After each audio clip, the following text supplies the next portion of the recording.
આજરોજ પાટણ જિલ્લાના શંખેશ્વર ખાતે ગુજરાત રાજ્ય મહિલા આયોગ અને જિલ્લા વહીવટીતંત્રના સંયુક્ત ઉપક્રમે નારી સંમેલન યોજાયું. મહિલાઓને અધિકારો અને સરકારી યોજના અંગે માર્ગદર્શન અપાયું.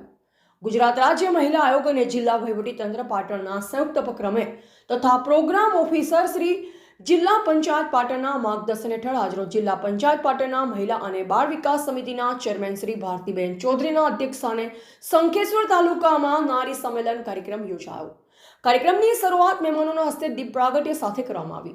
આંગણવાડીના નાના બાળકો દ્વારા સ્વાગત ગીત અને અભિનય ગીતની રજૂઆત કરી મહેમાનોના દિલ જીતી લીધા હતા.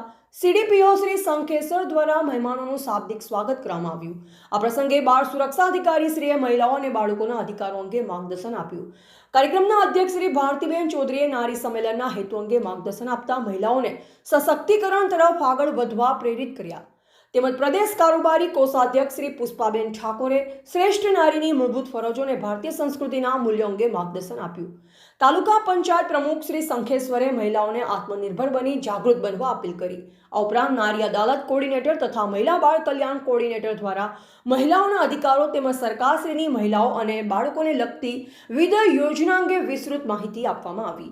કાર્યક્રમ દરમિયાન વિવિધ પ્રવૃત્તિઓમાં ભાગ લેનાર ભૂલકાઓને ઇનામો પણ વિતરણ કરવામાં આવ્યા.